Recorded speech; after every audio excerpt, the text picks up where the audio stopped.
안녕하세요. 미국 주식으로 100억을 만들자 미주백입니다. 오늘은 25년 11월 8일 토요일입니다. 오늘은 미주백 11월 1주차 주간 보고를 하고자 합니다. 어젯밤 증시는 초반에 엄청나게 하락을 하다가 반등을 보여줬습니다. 특히 나스닥은 2% 넘게 하락했다가 오후장을 넘어서면서 반등해서 결국 마이너스 0.21%로 마감했고요. 다우랑 S&P는 상승 마감했습니다. 그래서 계좌 먼저 공개하겠습니다. 이번주 TQQQ는 수량 152주 늘어난 7,456주, 원금은 5억 3,900 동일하죠. 수익금은 6억 1,300, 수익률 113%, 평가금은 약 6,300만원 감소해서 총평가금 12억 3,900만원입니다. 현재 미주백 계좌이고요. 그 다음에 이것은 최근에 증여한 미주백 와이프 1번 계좌, 그리고 미주백 와이프 2번 계좌, 마지막으로 단기로 RSI 투자하고 있는 미주백 와이프 3번 계좌입니다. 셧다운이 장기화되면서 증시가 힘을 발휘하지 못하고 있습니다.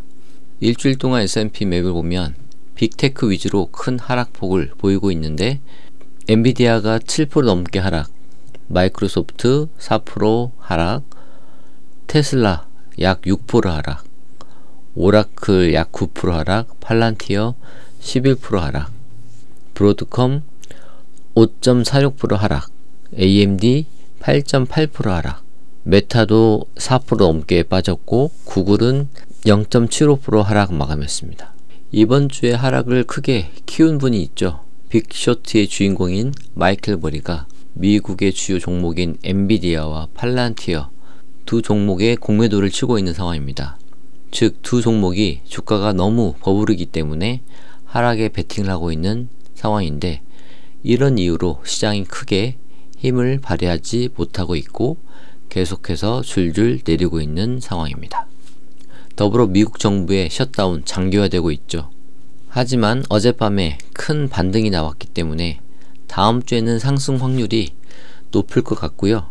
현재 미국 민주당 공화당 추수감사절 11월 27일인데 그 이전에 합의할 가능성이 굉장히 높아지고 있습니다. 이제 데드라인이 얼마 남지 않는 상황에서 조금만 더 버티시면 매년 그랬듯이 크게 회복할 것입니다. 이번 주 발표한 중요 지표로 미시간대 인플레이션 기대치 발표가 있었고 예측치 4.6보다 약간 높은 4.7이 나왔습니다. 그리고 ISM 제조업 구매관리자 지수도 예측치 49.4보다 낮은 48.7 나왔고요. 그리고 미국 서비스 구매관리자 지수 예측치 55.2, 실제 54.8이 나왔습니다. 채권시장의 중요 지표인 10년물 채권금리도 4.097입니다. 추세적으로 하락, 최근에 약간의 반등을 보여줬습니다. 그래도 몇 달 동안 많이 낮아졌습니다. 그리고 12월 10일에 있을 금리 인하 가능성, 최근에 주가가 하락하고 고용이 둔화되면서 금리 인하 가능성도 66.5로 높아졌습니다. 일주일 동안 지수 변화를 살펴보면 다우가 1.02% 하락, 나스닥 3.65% 하락, 나스닥 하락폭이 크죠. S&P 1.71% 하락, 국내 코스피 4.88% 하락 마감했습니다. 이번 하락은 최근에 지수가 엄청 올라왔기 때문에 아주 건전한 조정이라고 볼 수가 있습니다. 그리고 CNN에서 발표한 공포지수 20일, 와 드디어 극심한 공포로 돌아섰습니다. 마이클 버리, 엔비디아, 팔란티어의 공매도, 정부의 장기 셧다운, 시장 심리가 굉장히 안 좋은 상황입니다. 다행히 유가는 60불 언저리 계속 유지하고 있습니다. 현재 배럴당 59.83달러입니다. 하지만 환율 최근 무섭게 상승 중입니다. 한미 관세협정 이후 더 무섭게 오르고 있습니다. 원화 약세로 수출에는 도움이 되겠지만 수입 물가 상승, 기름값도 오르고 원자재도 오르고 1,400원 아래로 내려올 생각을 안 하고 있습니다. 현재 달러당 1,456원입니다. 일주일 동안 TQQQ는 무려 12% 하락했습니다. 최근 상승분 모두 반납했고요. 그리고 TQQQ, RSI 단기 투자는 22회차 11회까지 매수한 상태입니다. 매일 커뮤니티 게시판에 매수 내역을 올리고 있으니 참고하시고요. 다시 한번 미주백 계좌를 말씀드리겠습니다. 수량은 152주 증가한 7,456주, 원금은 동일한 5억 3,900, 총 평가금 이번 주에 약 6,300만원 하락한 12억 3,900만원입니다. 원래 매년 11월, 12월은 상승장입니다. 추수감사절도 있고 12월에는 크리스마스도 있습니다. 좀 더 힘을 내시고 인생이라는 큰 파도에 지금은 잔 물결이 지나지 않습니다.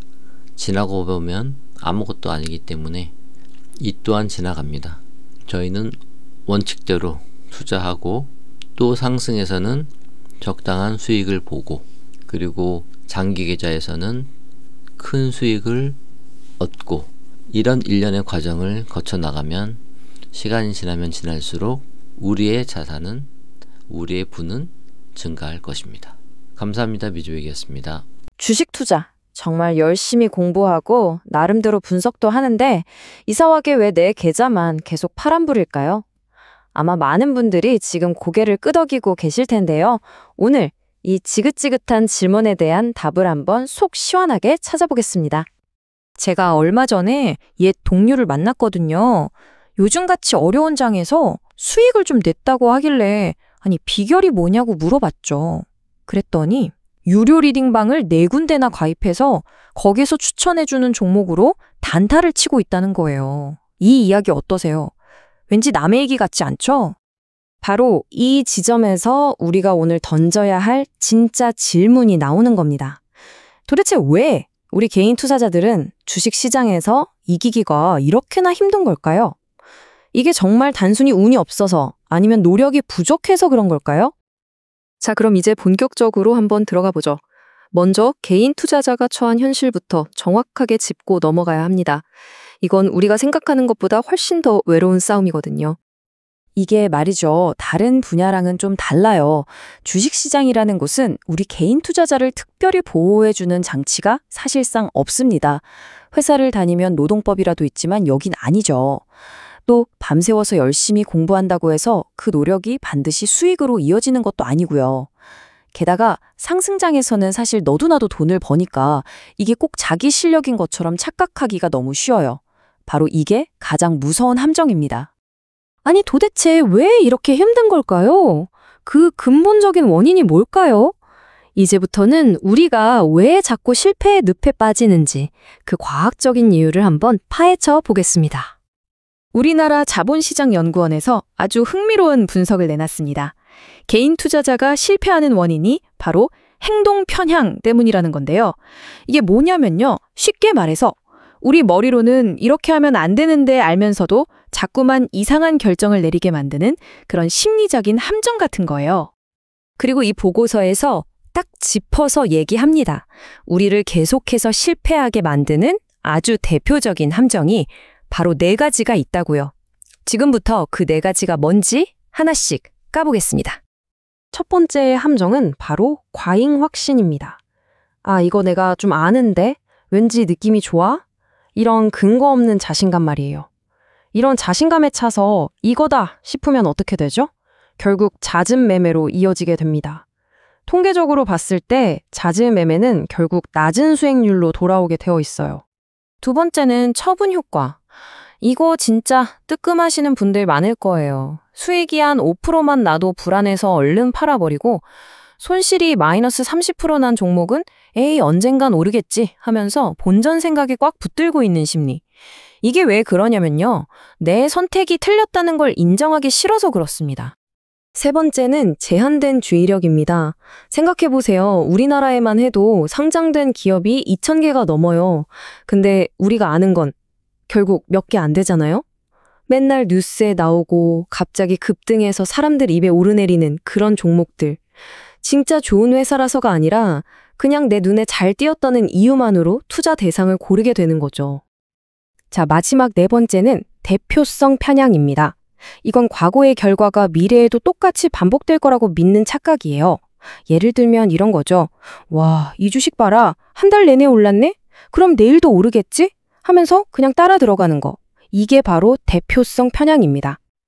자, 이론은 이쯤 하고 그럼 이런 심리적인 함정들이 실제 시장에서는 특히 막 공포에 휩싸였을 때는 어떻게 나타나는지 한번 현실을 들여다보죠. 시장이 막 급등하거나 급락할 때 우리는 패닉 바잉과 패닉 셀링에 휩싸입니다.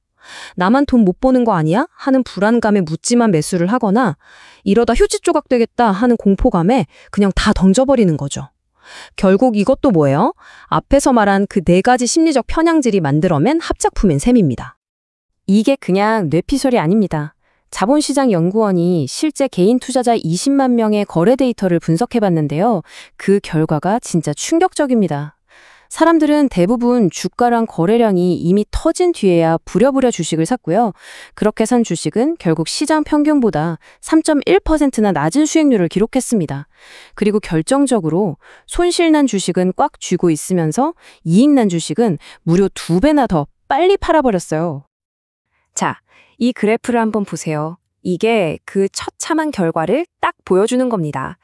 이익 난 건 빨리 팔아버리고 손실 난 건 계속 붙들고 있었으니 결국 투자자 계좌에 뭐가 남았을까요? 네, 71.4%. 그러니까 10의 7은 물려있는 파란불 켜진 종목만 남게 된 거예요. 우리 계좌가 왜 파란색인지 이 데이터가 말해주고 있죠. 자, 그럼 이제 어떻게 해야 할까요? 문제점은 알았으니 이제 해결책을 찾아봐야겠죠.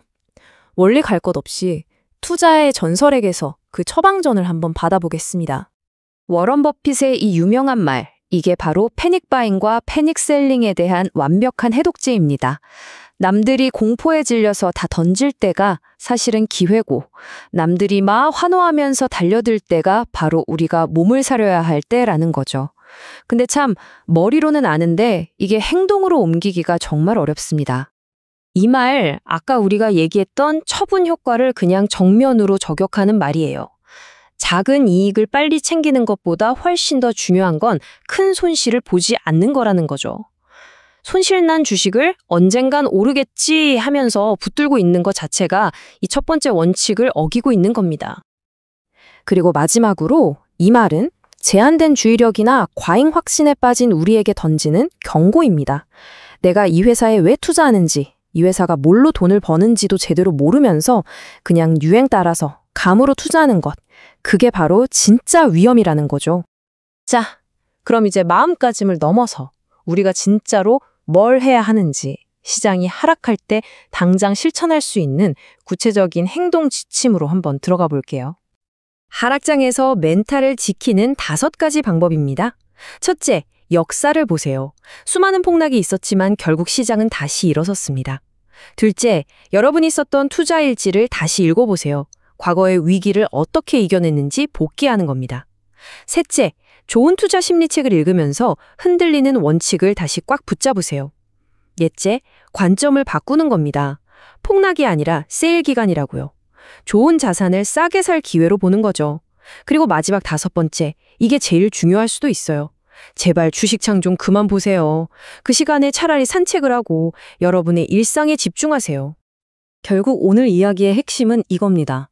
장기 투자에서 진짜 승자는 시장의 다음 스텝을 맞추는 사람이 아니에요.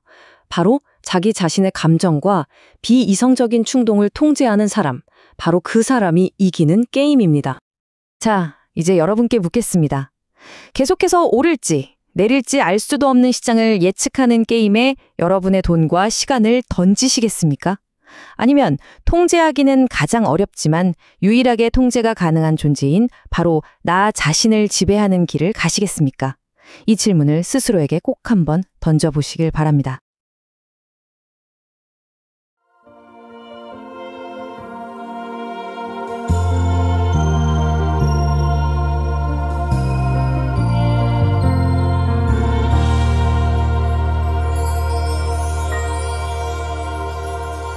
thank you